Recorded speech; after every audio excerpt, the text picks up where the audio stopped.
Today we will talk about the history second chapter, okay, and that is the trade to territories. As the title denotes, from trade to territory. Okay, this is the our second chapter of history lesson. Okay, so as the title denotes about the Britishers inventing into the India, and when they first came to India, their sole purpose was trade. What was their sole purpose? Their sole purpose was to trade. They had nothing to do with expanding territory. Okay, and now how they move from trade to territory would be discussed today. So I want to suggest to you one thing before I start my lesson, that you better take this lesson as a story. Okay, don't take it as a history, just take it as a story. Your lesson will be more interesting, okay, if you take it as a story, because this chapter is connecting your daily life. Okay, since it is a recent history. Okay, you might have heard about the Britishers, how they ruled the India. Okay, and what changes they brought after ruling the India. All about it. It's a recent history, so it will be more interesting if you take it as a story. Okay, so let's start.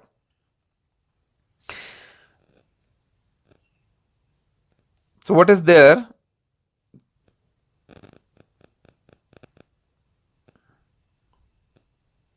Aurangzeb was the last of the powerful Mughal rulers. He established control over a very large part of the territory, and that is now known as India. After his death in 1707, many Mughal governors, which were called the Subedars, and the big Jamidars began asserting their authority and establishing regional kingdom. As a powerful regional kingdom emerged in various parts of India, Delhi could no longer function as an effective center. By the second half of the 18th century, however, a new power was emerging on the political horizon in the British.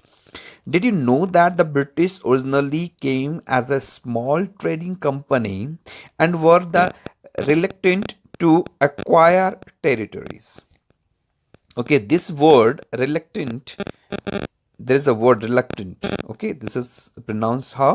Reluctant. Reluctant means those who are not willing to do. मतलब उनकी अनिच्छा थी, means they were not willing to do. Okay, to acquire the territories.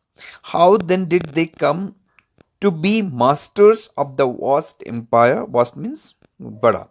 In this chapter, you will see how this came about. Okay, so what does it say? It says that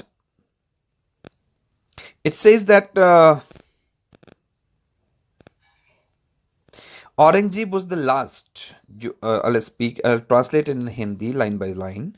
Okay, जो औरंगजेब था, जो मुगल शासक था, औरंगजेब जो बादशाह था, okay, वो last powerful ruler था. I did not say he was the last Mughal ruler. वो तो, लेकिन मैं क्या कह रहा हूं कि Aurangzeb was the last powerful Mughal ruler. Okay, Badushah Jafar, I guess Badushah Jafar was the last ruler, but the powerful Mughal ruler, because Mughals are known as a powerful rulers. So among the powerful rulers, Aurangzeb was the last powerful ruler. Okay, and what did he establish? The control over a very large part of the territory that is known as the India. और उसने जो है जो India का बहुत बड़े एक हिस्से पे, एक टेरिटरी, वास्ट टेरिटरी मीन्स होता है बहुत बड़े हिस्से पे उसने कंट्रोल बना दिया था.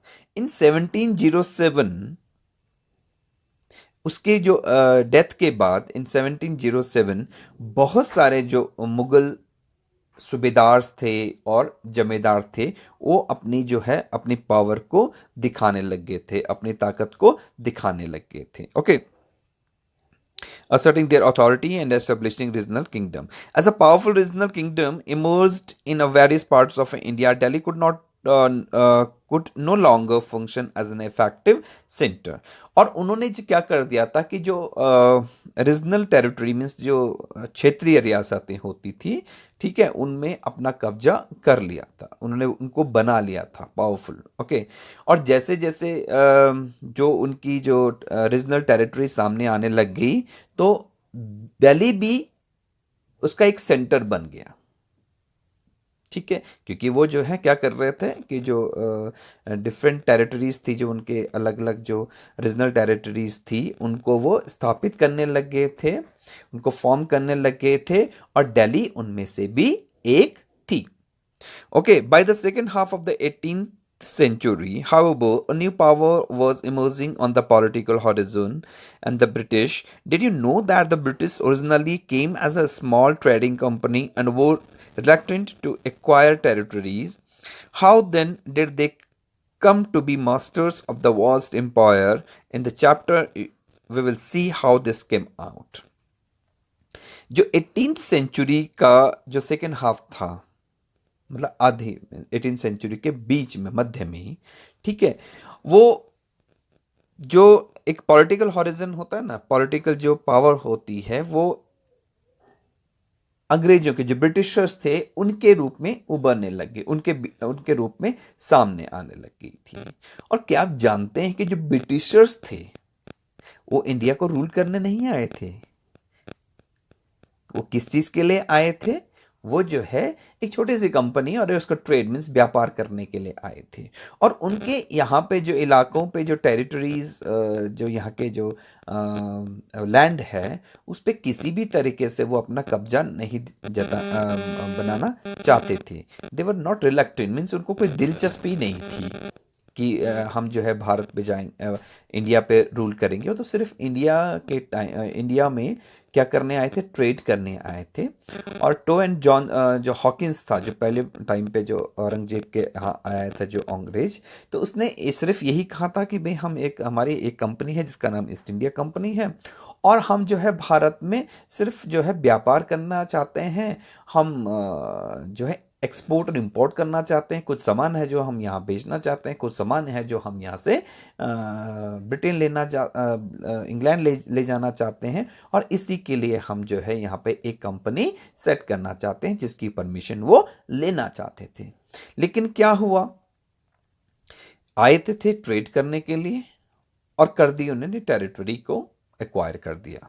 ठीक है, लेकिन ये हुआ कैसे? क्या ऐसे सर्कमस्टांसेस बने? क्या ऐसे ऐसी ऐसी बातें हुई? क्या ऐसे इंसिडेंट्स पैदा हुए कि एक ट्रेडिंग कंपनी से लेके उन्होंने जो है भारत पर बहुत सालों तक शासन किया? Okay, east India Company comes east. अब जो ईस्ट इंडिया कंपनी, मैंने भी बोला था ना कि जो ट्रेडिंग कंपनी थी, वो क्यों आई थी भारत में? ट्रेड करने के लिए, व्यापार करने के लिए. ठीक है, और अब उसके बारे में बताया जा रहा है कि East India Company comes East in 1600. कब की बात है याद रखना, 1600. The East India Company acquired a charter from the ruler of England, Queen Elizabeth, first granting the sole right to trade with the East. This meant that no other trading group in England could compete with the East India Company. With this charter, the company could venture across the ocean, looking for a new lands from which it could buy goods at a cheap price and carry them back to Europe to sell at a higher prices. The company did not have to fear competition from other English trading companies. Mercantile trading companies in those days made profit primarily by the excluding competition so that they could buy cheap and sell there. अब क्या था इन 1600 में? क्या हुआ था? 1600 की बात है। ईस्ट इंडिया कंपनी ने एक चार्टर होता है, चार्टर का मतलब होता है एक ऑफिशियल डॉक्यूमेंट होता है बेटा, जिसको बोलते हैं ना परमिशन लेटर बोलते हैं, उसको बोलते हैं चार्टर। ठीक है। तो जो है ईस्ट इंडिया कंपनी, क्योंकि वो तो जो है यूरोप की कंपनी थी, तो वहां पे जो महारानी थी एलिजाबेथ फर्स्ट, उससे उन्होंने इजाजत मांगी, परमिशन लिया। ठीक है। चार्टर जो है एक परमिशन लेटर ही होता है। ठीक है। जिससे कि वो जो है कहाँ पूर्व में क्या कर पाए, अपना व्यापार कर सकें। ठीक है। और जब उनको यह परमिशन लेटर मिला तो उसका मतलब यह था कि उनका एकाधिकार हो गया था, कोई दूसरी इंग्लैंड की कोई दूसरी जो कंपनी जो है वो ईस्ट इंडिया कंपनी को कॉम्पीट नहीं कर पाई थी, और यही कारण था कि उनको जो है एकाधिकार मिल गया। उनको जो है व्यापार करने का, इंग्लैंड से भारत में व्यापार करने का एकाधिकार मिल गया। और इसी चार्टर के सहारे वे जो जो कंपनी थी वो जो है सीज मतलब समुद्र पार करके वो नई नई जगहों को देख रही थी, जहां पर वो जो है जो सामान है, जो गुड्स हैं, उनको सस्ती दामों पे ले सके, खरीद सके, और उनको इंग्लैंड में जाके या यूरोप में जाके ऊंची कीमत से बेच सके और उससे प्रॉफिट प्रॉफिट कमा सके, जैसे कि और सारी कंपनियां करती थी। यही उनका बेसिक इंटेंशन था, द सोल मोटिव जो उनका था वो यही था। ठीक है। और इसमें सबसे बड़ी बात थी क्या क्या थी, क्योंकि उनको जो चार्टर मिला था तो कोई और कंपनी उनको कॉम्पीट नहीं कर पा रहे थे। उनको ये भी डर नहीं था कि कोई दूसरी कंपनी आ जाएगी और हमें कॉम्पीट करेगी, क्योंकि वह पहली कंपनी थी और एक ही कंपनी थी जो वहाँ से ट्रेड करना चाहती थी। ठीक है।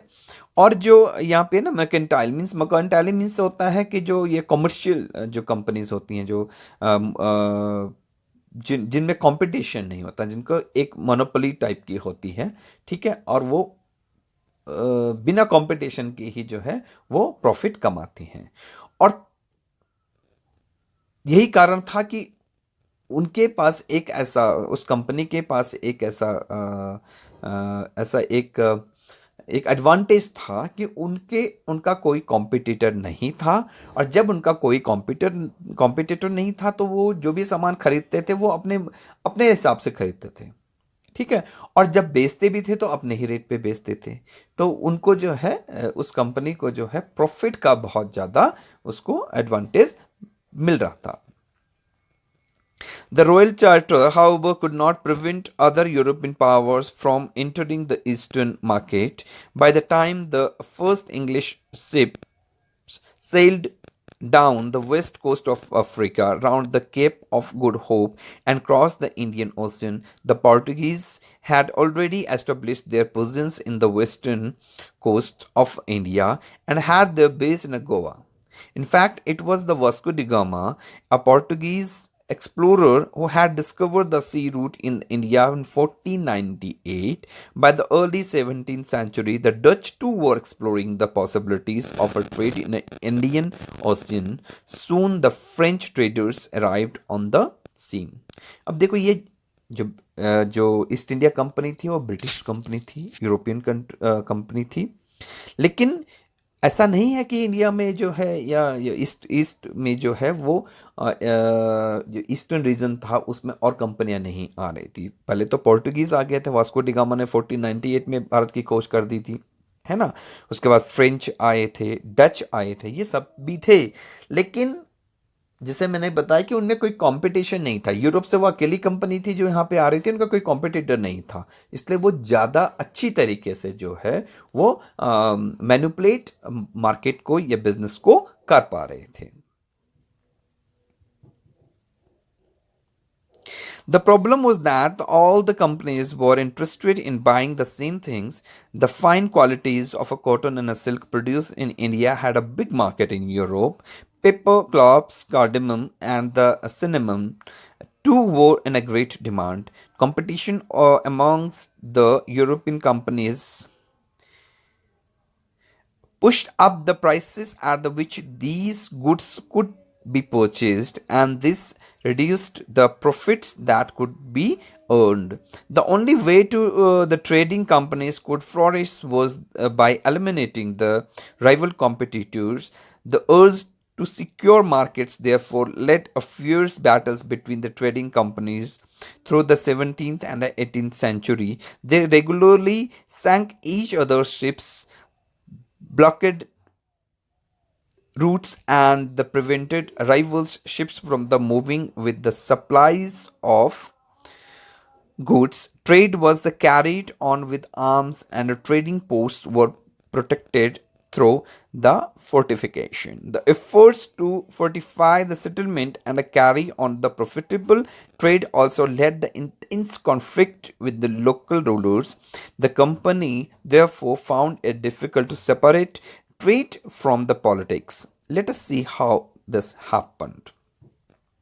अब प्रॉब्लम क्या थी कि जैसे जो यूरोप के जो मार्केट था, जो यूरोपियन जो कंट्री थी, वो किस चीज़ के लिए ज़्यादातर इंडिया में आई थी, क्योंकि इंडिया में जो है जो कॉटन का जो क्लॉथ्स था और जो सिल्क का जो मार्केट बहुत ज़्यादा मांग थी यूरोप में, इंडियन सिल्क और कॉटन की। और उसके अलावा जो स्पाइसेस होते हैं, जो मसाले होते हैं, इसमें काले पेपर, ब्लैक पेपर हो गया, काली मिर्च हो गया, लौंग हो गया, इलायची हो गया, ठीक है, इनकी भी बहुत ज़बरदस्त मांग हुआ करती थी।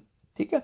और यूरोपियन कंपनीज में क्या हो रहा था कि बहुत कंपटीशन हो रहा था। ठीक है, क्योंकि भारत के जो मार्केट में जो है इनकी चीज़ें बढ़ने लगी थी, इनकी जो कीमतें थी, इन जो चार पांच चीज़ें मैंने बोली थी, जो मसाले थे और सूती कपड़े थे, और ये सब, इनकी मांग बढ़ने लगी थी, तो फिर जो है उसकी कीमत भी बढ़ने लगी थी। ठीक है। और ये क्या कर रहे थे, अब जो ईस्ट इंडिया कंपनी थी, या अपने जो कॉम्पिटिटर्स थे उनको खत्म करना चाहती, वो उनको एक मोनोपोली चाहती थी, वो एकाधिकार चाहती थी। ठीक है। और इसके लिए उन्होंने जो है 17th और 18th सेंचुरी में जो है, जब भी एक दूसरी कंपनी को मौका मिलता था, तो कभी उनके जहाज को डुबो देते थे, कभी किसी तरीके से जो है उनको ऑब्स्टिकल्स पैदा करते थे, ताकि वो इजी जो है और कंपनी जो है वो व्यापार इंडिया में न कर सके। तो कभी कभी जो है, अब तो फिर क्या हो गया कि जो जो ये ट्रेड था, जो ये व्यापार था, जो बिजनेस था, ये किसकी मदद से चल रहा था? वेपन्स के, हथियारों की मदद से चल रहा था, क्योंकि उनके बीच में बहुत सारा राइवलरी चल रही थी, बहुत सारा कंपटीशन चल रहा था। और उन्होंने जो है the efforts of the fortify the settlement and carry on the profitable trade also let the intense conflict with the local rulers. और इसी कारण से जो लोकल रूलर्स थे उनमें भी आपस में टकराव होने लग गया था। और इस प्रकार जो है ट्रेड से शुरू हुई ये बात जो है, ये पॉलिटिकल भी वहाँ के जो रूलर्स थे उनके लिए टफ होता जा रहा था। अब ये कैसे कैसे हुआ, कैसे जो है एक ट्रेड कंपनी ने अपने अपने मतलब पर्सनल प्रॉफिट के लिए पूरे इंडिया के जो रूलर्स थे उनके बीच में कॉन्फ्लिक्ट पैदा कर दिया था, ये अब हम जो है नेक्स्ट जो हमारा टॉपिक है, the East India Company begin trade in Bengal, इसमें हम पढ़ेंगे।